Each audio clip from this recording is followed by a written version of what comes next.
ഞാൻ എപ്പോഴും എന്റെ ജീവിതത്തിൽ പറയുന്ന ഒരു സാക്ഷ്യമുണ്ട്.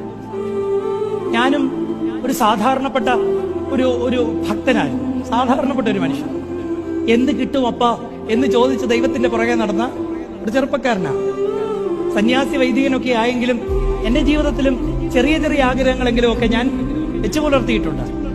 29-ാമത്തെ വയസ്സിന്റെ അവസാനം മറ്റൊരു സ്ത്രീക്ക് കിഡ്നി കൊടുത്ത ഒരാളാണ് ഞാൻ. ഡൊണേറ്റ് ചെയ്തു. കല്യാണം കഴിച്ചില്ലെങ്കിലും എന്റെ ഒരു കിഡ്നി ഇരിക്കുന്നത് മറ്റൊരു സ്ത്രീയുടെ കയ്യിലാണ്. അപ്പം ഞാൻ ആ സ്ത്രീക്ക് കിഡ്നിയൊക്കെ കൊടുത്തു കഴിഞ്ഞപ്പം എന്റെ ഉള്ളിലും പിശാച് ഇങ്ങനെ കയറിയിട്ട് എനിക്കൊരു ചെറിയ മോഹം ഉണ്ടായി. മലങ്കര സഭയിലെ ഒരു 5 തിരുമേനിമാരെങ്കിലും എന്നെ ഒന്ന്, മറ്റൊരാൾ വിളിച്ചില്ല കേട്ടോ. 6-7 പള്ളി വികാരിയായിരുന്ന ഒരാളാണ് ഞാൻ. ഞാൻ വിചാരിച്ചു ആരെങ്കിലും വന്ന ഒരു പൊന്നാട പോയിട്ട് കച്ചത്തോർത്ത് പോലും എനിക്ക്. ഞാൻ ഒരുപാട് പ്രസംഗിച്ചിട്ടുണ്ട് പ്രതിഫലം തരുന്ന ഒരു ദൈവത്തെ പറ്റി. അപ്പൊ ഞാൻ വിചാരിച്ചു ദൈവം എനിക്കൊരു അനുഗ്രഹം തരും. ദൈവം തന്ന അനുഗ്രഹം എന്താണെന്നറിയാവോ? ഞാൻ ഡിസ്ചാർജായി 2-ാമത്തെ ദിവസം, വീട്ടിൽ വന്ന 2-ാമത്തെ ദിവസം എനിക്ക് മാരകമായിട്ട് കൊറോണ ബാധിച്ചു. കൊറോണയുടെ ആദ്യകാലമാണ്.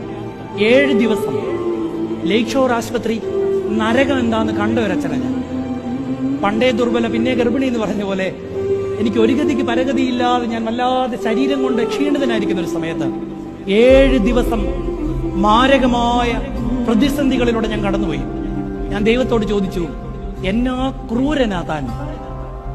ഭാര്യ വേണ്ട, കുടുംബം വേണ്ട, കുഞ്ഞുങ്ങൾ വേണ്ട എന്ന് പറഞ്ഞ് ഇറങ്ങിപ്പോന്നു.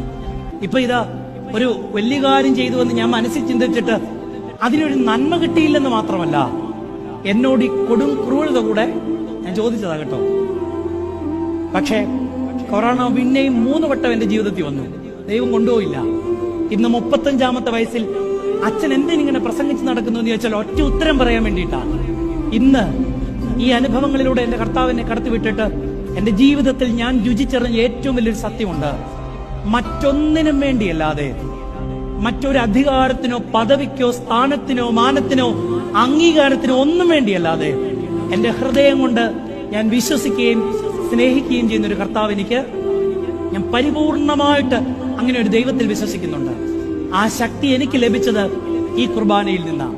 അതുകൊണ്ട് പ്രക്കാനം പള്ളിയിലെ വിശ്വാസികളുടെ സംഘമേ, നിങ്ങൾ ഈ കുർബാന അനുഭവിച്ചിട്ട് പോയിട്ട് ഒരു കാര്യമില്ല.